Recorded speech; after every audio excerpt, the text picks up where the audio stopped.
نبی علیہ السلام نے فرمایا اچھا تم میں سب سے بلیغ اور فصیح آدمی کون ہے؟ تاریخ میں آتا ہے جاء رجل شیخ، ایک بوڑھا آدمی لے کر آ گئے جو بڑا فصیح تھا، فصاحت و بلاغت بھی تھی اور عمر کے اعتبار سے ان لوگوں میں سب سے بڑا تھا. آپ علیہ السلام نے فرمایا مسلم کا تمہارا نام کیا ہے؟ اور آج چوتھا لفظ رہ گیا. چوتھا لفظ ہے قصورہ. قصورہ کا معنی ہوتا ہے شیر. اللہ فرماتا ہے جہنمی ایسے بھاگیں گے فرت من قصورہ، جیسے بنکا ہوا شیر بھاگتا ہے. بھائی اس کے لیے لفظ آتا اسد، جو عربوں میں عام مستعمل ہے اسد کا لفظ. یہ قصورہ لفظ کہاں سے لیا ہے؟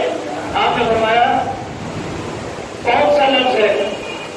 اس بڑے بندے کو کہا تمہارا نام کیا ہے؟ مسلم کا. کیا نام ہے؟ کہنے لگا راجا کلا و کلا، یہ نام ہے. آپ نے فرمایا اجلس، بیٹھو. پھر فرمایا تمہارا نام کیا ہے؟ کہنے لگا یہ نام ہے میرا. تم کھڑے ہو جاؤ. مسلم کا کیا نام ہے؟ اس نے پھر نام بتایا. کہا اچھا ٹھیک ہے بیٹھ جاؤ. بیٹھنے کے بعد پھر فرمایا تمہارا نام کیا ہے؟ وہ جو بوڑھا تھا بڑھاپے کی وجہ سے ایک تو غصہ زیادہ آ جاتا ہے، وہ کہنے لگا کیا بات کر رہے ہو؟ اس نے یہ 4 لفظ اپنے اس کلام میں بات لے آیا. کہنے لگا یا قصورۃ العرب، اے عرب کے شیر، ان ھذا لامر عجاب، بڑی عجیب بات کرتے ہو، عجیب معاملہ کر رہے ہو.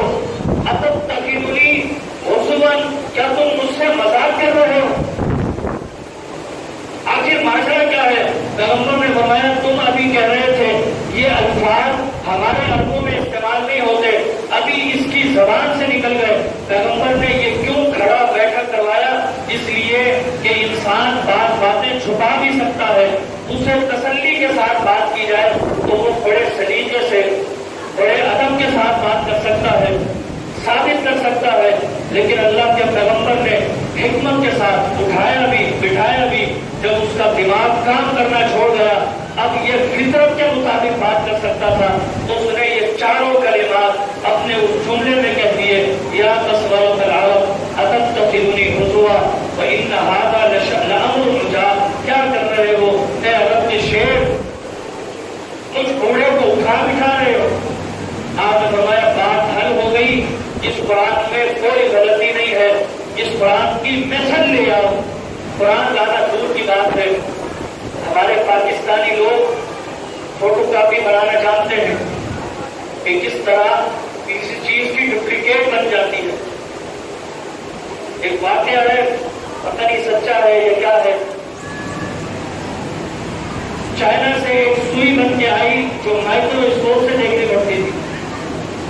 ہر جگہ بھیج دی، کہا جی یہ ہمارا شاہکار ہے، ایسی سوئی بنائی ہے جو بڑی مضبوط ہے لیکن نظر آئے گی تو آپ کو مائکرو اسکوپ سے دیکھنا پڑے گا. جاپان گئی، مصر چلی گئی، درس کے ملکوں میں گھوم کے پاکستان سے ہوتی ہوئی جب دوبارہ چائنا میں گئی، انہوں نے مائکرو اسکوپ سے دیکھا، لکھا ہوا تھا میڈ ان پاکستان. نقل کرنے میں ماہر ہے. فرمایا اس ایسا کلام تو نہیں لا سکتے، اس کی نقل کر لو، کچھ تو لے آؤ، اس کی مثل ہی لے آؤ. فرمایا اس کی مثل آج تک نہیں لا سکے اور یہ چیلنج قیامت تک رہے گا. دور کیسا ہی بدلتا جائے، ہر دور میں ہر اعتبار سے عظمت ہوگی. آپ کہیں گے پیغمبر کے دور سے نکل ہی نہیں رہے کہ اس دور میں بھی آ جائے. کوئی ایسی مثال ہے کہ اس کی عظمت اس دور میں بھی ہو. میرے دوستوں بزرگوں، یہ ہر دور میں فصیح تھا، ہر دور میں معجزہ تھا، ہر دور میں اس کی عظمت تھی. موجودہ دور میں اس کی عظمت اس طرح بنوائی اللہ نے فرمایا والسماء والطارق، قسم ہے آسمان کی، والطارق اور قسم ہے طارق کی.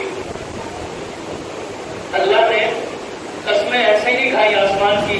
میں اور آپ سمجھتے ہیں جب میں کبھی قرآن پڑھا کرتا تھا تو مجھے ایسا محسوس ہوتا تھا اللہ اپنی قسم کھا دے، سب سے بڑا تو اللہ ہی ہے.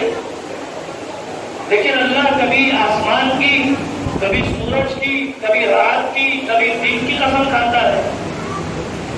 لیکن اللہ رب العالمین کی توفیق ہے، فرمایا والسماء والطارق، قسم ہے آسمان کی اور طارق کی قسم ہے.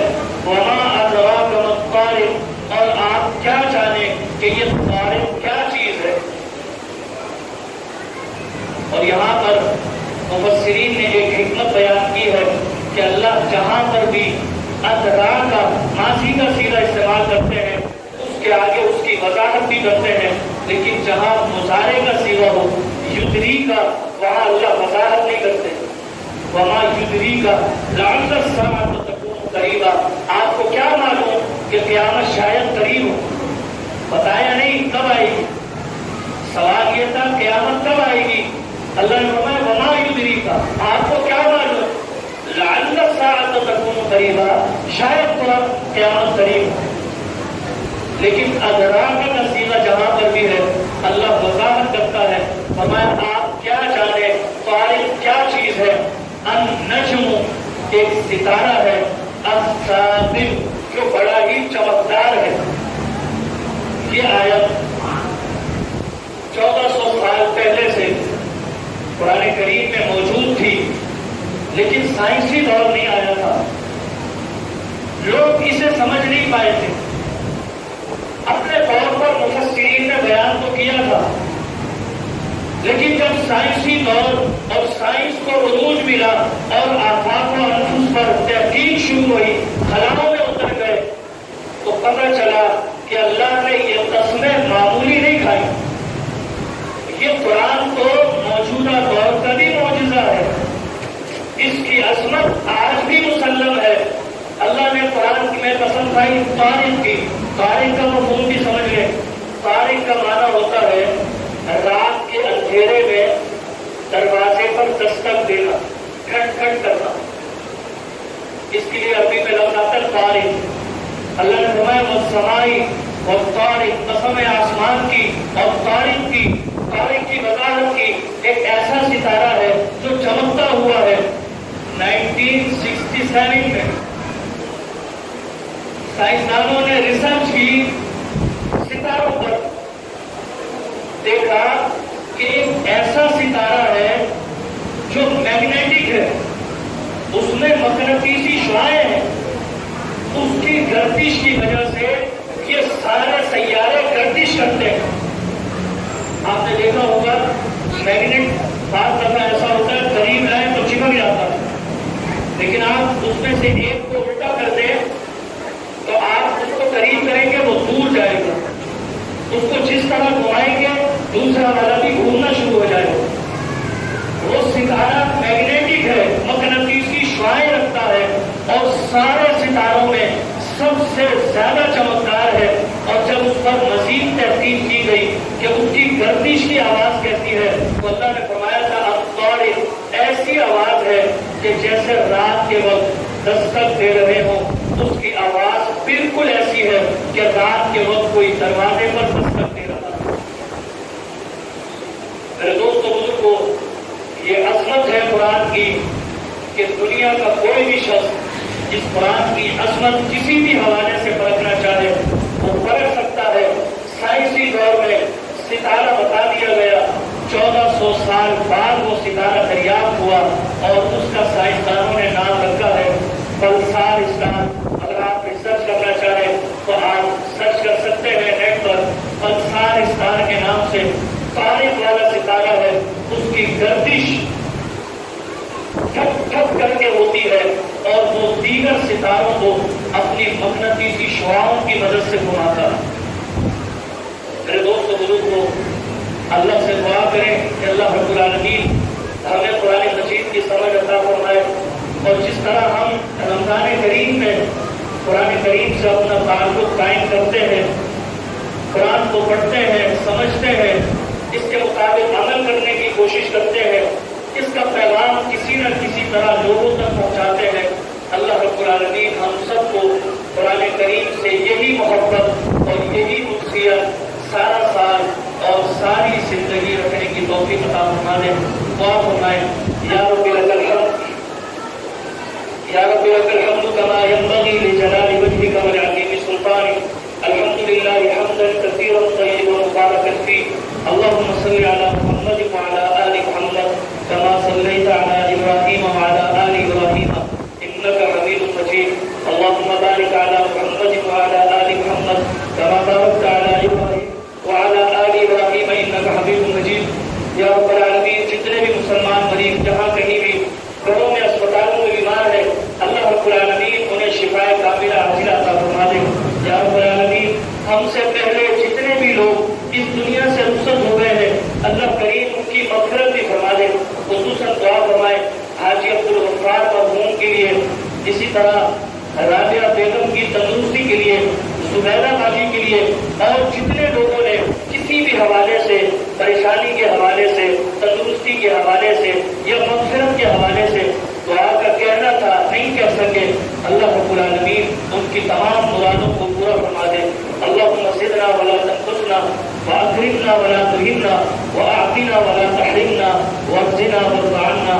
یا مقلب القلوب ثبت قلوبنا على دینک. یا مصرف القلوب صرف قلوبنا على طاعتك. اللهم انا نسألك العفو والعافية في الدنيا والآخرة.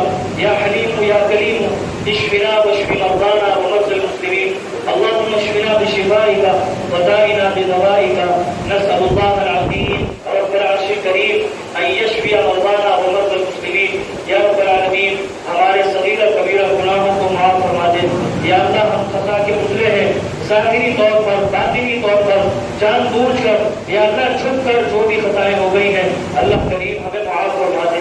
تیرا وعدہ ہے قرآن میں الا من تاب وآمن وعمل عملا صالحا, جو سچی توبہ کر لیتے ہیں ایمان کی حالت میں عمل صالح کرتے ہوئے فاولئک یبدل اللہ سیئاتہم حسنات. یا رب العالمین تو نے وعدہ کیا ہے میں ان کے گناہوں کو نیکیوں سے بدل دیتا ہوں. ہم بھی تجھ سے سچی توبہ کرتے ہیں. یا اللہ ہمارے صغیرہ کبیرہ گناہوں کو اپنی رحمت سے نیکیوں میں بدل دے. یا اللہ ہمیں نیکیاں کرنے کی ہمت عطا دے. رمضان کریم کے توسط سے ہم نے قیام اللیل کا اہتمام کیا, نماز تراویح کا اہتمام کیا, قرآن سے تعلق جوڑا, قرآن کو پڑھا بھی, قرآن کو سنا بھی, قرآن پر غور و خوض کرنے کی بھی کوشش کی. یا اللہ قرآن پر عمل بھی کیا, قرآن کا پیغام بھی پہنچایا. اللہ کریم ان چھوٹی چھوٹی نیکیوں کو اپنی بارگاہ میں قبول و منظور فرما دے. یا رب العالمین کیا پتا یہ 2 راتیں رہ گئی ہیں, 27ویں شب ممکن ہے کہ یہ لیلۃ القدر والی رات ہو. یا رب العالمین ہمیں اس رات کی برکتیں عطا فرما دے. اس رات کی برکت سے یا رب العالمین ہماری ساری خطاؤں کو معاف فرما دے, لغزشوں کو معاف فرما دے. یا اللہ ہم سیاہکار ہیں, خطا کار ہیں, ہم خطا کے پتلے ہیں, ہم سے خطا ہو جاتی ہے نہ چاہتے ہوئے بھی, بعض دفعہ چاہتے ہوئے بھی. یا اللہ ہماری ہر قسم کی چھوٹی بڑی لغزشوں کو معاف فرما دے. اللہم انک عفو تحب العفو فاعف عنا. یا اللہ ہم تجھ سے تیری پسند مانگتے ہیں. تیرے پیغمبر نے ہمیں یہ دعا سکھائی ہے. سیدنا ام المومنین رضی اللہ تعالی عنہ نے نبی علیہ السلام سے فرمایا اللہ کے پیغمبر اگر میں لیلۃ القدر پا لوں تو پھر کیا دعا کیا کروں؟ فرمایا یہ پڑھا کرو اللہم انک عفو. یا اللہ تو معاف کرنے والا ہے, تحب العفو اور تو معافی کو پسند کرتا ہے. فاعف عنا. یا اللہ ہمیں معاف کر دے, ہم تجھ سے تیری پسند مانگتے ہیں, ہمیں اپنی پسند عطا فرما دے, اپنی رحمتیں ہم پر فرما دے.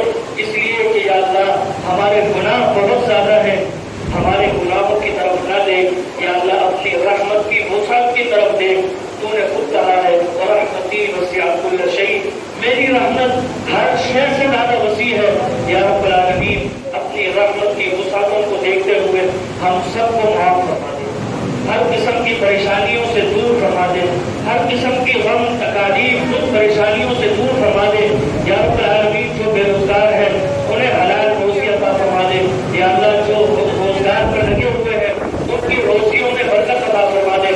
اللہم اکفنا بحلالک عن حرامک واغننا بفضلک عمن سواک. یا رب العالمین زندگی بھر نیکیاں کرنے کی توفیق دے. ہم تو خود سے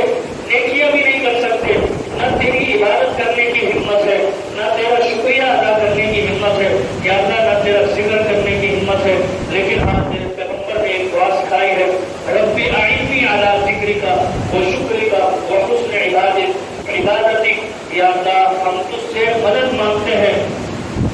کیا مدد مانگتے ہیں؟ کہ ہماری مدد کرنا کہ ہم تیرا شکریہ ادا کر سکیں۔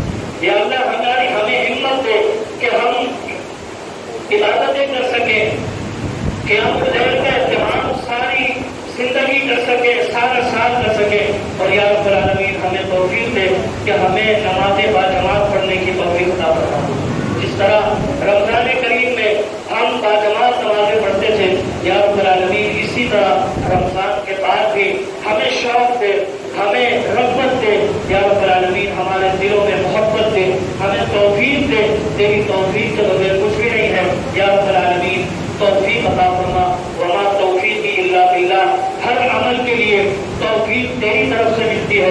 یا اللہ ہمیں شکر کرنے کی، عبادت کرنے کی، تیرا ذکر کرنے کی، تیرے تجھ سے سچی توبہ کرنے کی ہم میں ہمت نہیں ہے۔ یا اللہ ہمت عطا فرما۔